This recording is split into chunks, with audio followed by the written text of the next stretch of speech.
The range for quote-unquote disturbing manga is far and few between, and the overall scale is almost endless. What people identify as unsettling or something that makes them uneasy varies tremendously, as people are going to be affected in entirely different ways. Those ways have values that are unique to yourself, and what you truly consider to be disturbing is never going to be identical to anyone else. So when I say that over the past week, I've reread 3 completely different manga that I consider disturbing, you most likely won't feel the same way. You may not find these series unsettling at all. You may be somewhat in the middle ground, or they may be impossible to read because of how uneasy you feel. I find this specific value to be interesting, to be honest. More so further from that, I find it fascinating how it can warp our experiences and perspectives when reading said series. So picture it like this. Imagine you're reading a manga that's main appeal or even purpose is to make you uncomfortable in some type of way. If the series' uncomfortable nature doesn't affect you or even faze you for that matter, the general impact of that story as a whole is not going to be memorable. The experience reading it may not even be enjoyable.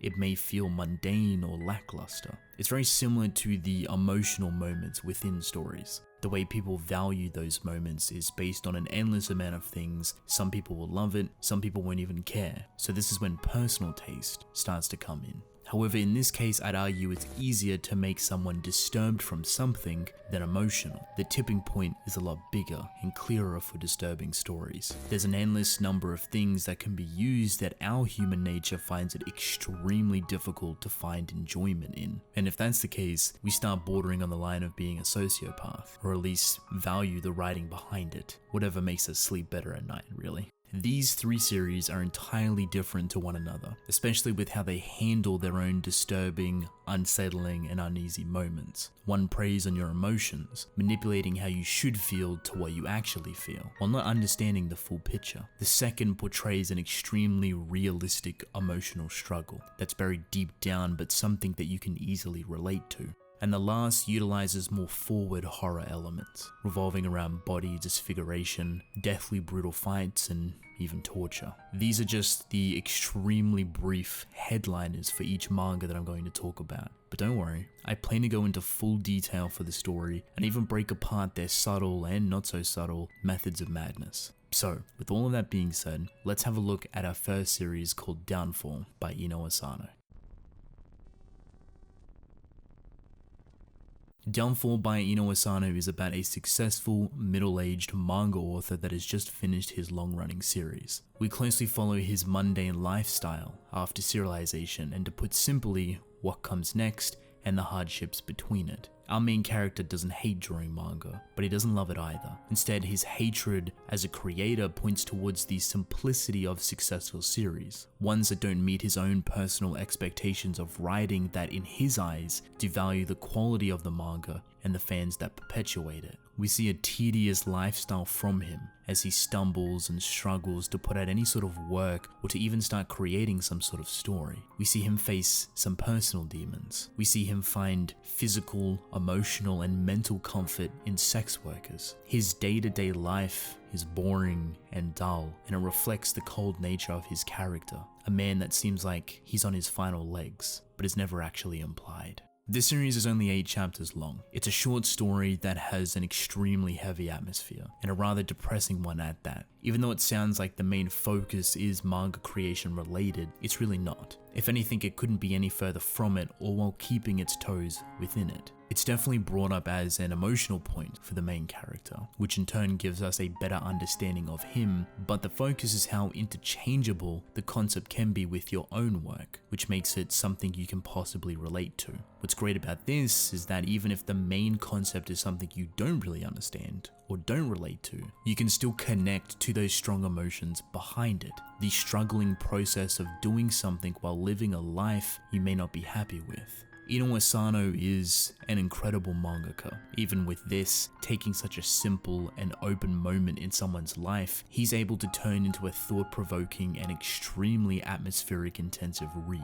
You'll find yourself drawn into this without even realizing, and before you know it, you've already read all 8 chapters. There's really no start or stop point. It kind of just goes and continues to go deeper and deeper within its moments. It comes off as it's written out of personal experience and emotion, something that Inio Asano himself may have had to deal with at some point to some degree within his lengthy career. But then again, a lot of his works feel like that, which in reality is an attribute to his creations, making them extremely realistic, where even the painfully boring and dull moments within everyday life is spun in an engaging way and feels authentic. I wouldn't say this is a story you would read for fun. You very well could if you wanted to, but I feel your response and reception to it will most likely be lackluster. The value of Downfall comes from wanting to read something like this, wanting to feel the scarily authentic experience and how it correlates and contrasts to your own, connecting your own emotions to that character, to understand him and vicariously living through him.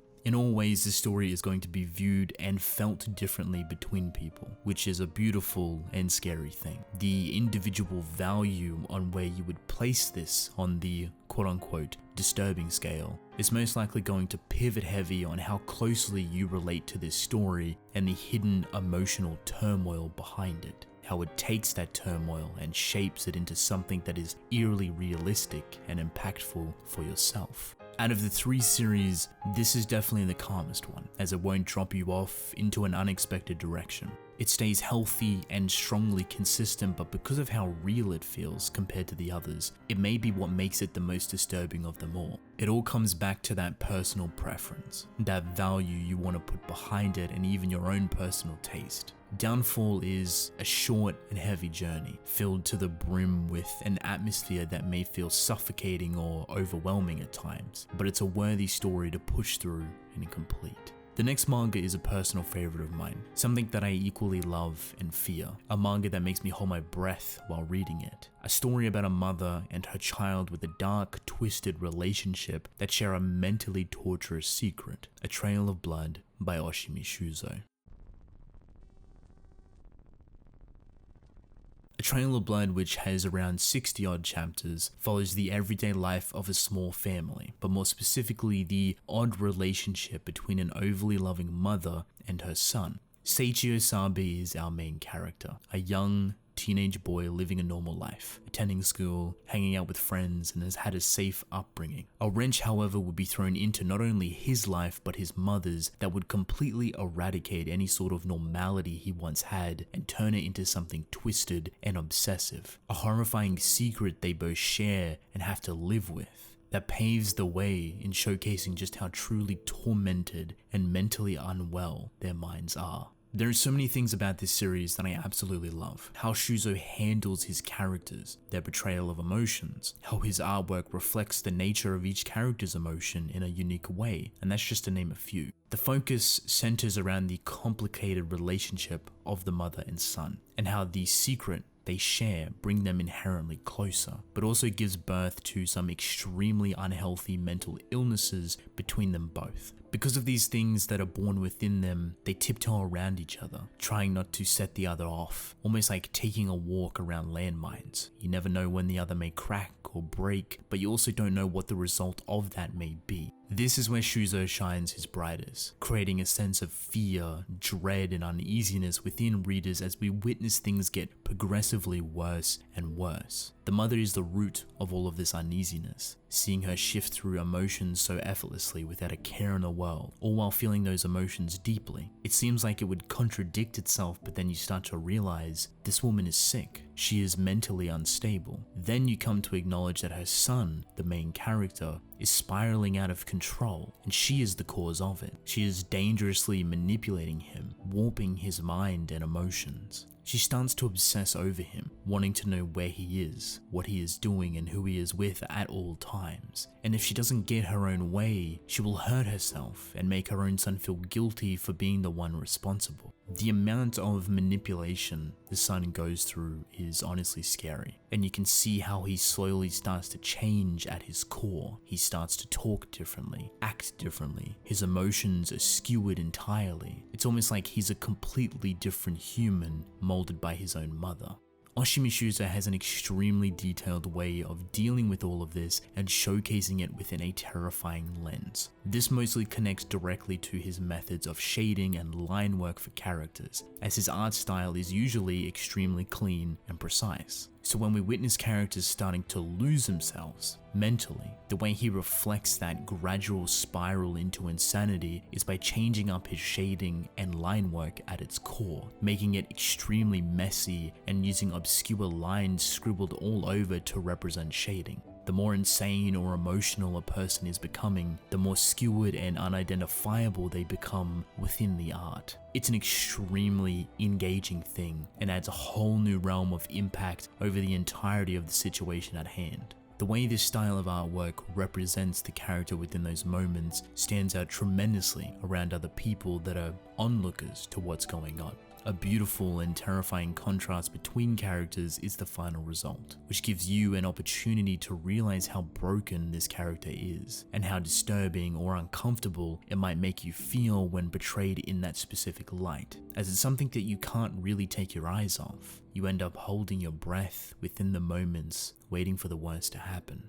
For me, this is my personal favorite within the three, but also even one of my all-time favorites. Without a doubt, Oshimi Shuzo has done an endless amount of incredible works over the years. His level of consistency within them is outstanding and admirable, but this one stands out above the rest. Something so innocent, so unpredictable, a loving mother and her son of all things, turns into a disturbing nightmare you can't escape from, yet are someone engaged into continuing forward and finding out what happens next. Will this dangerously obsessive, mentally ill mother go even further than what she has already done? And will her son ever live a normal life again? Or just continue to spiral into insanity with her by indulging in her obsessive ways and manipulation? This series is definitely not for the lighthearted. It's emotionally taxing, as Shuzo continues to play with your own mentality towards things, as he continues to shape and mold your own perspective and even emotions at his own will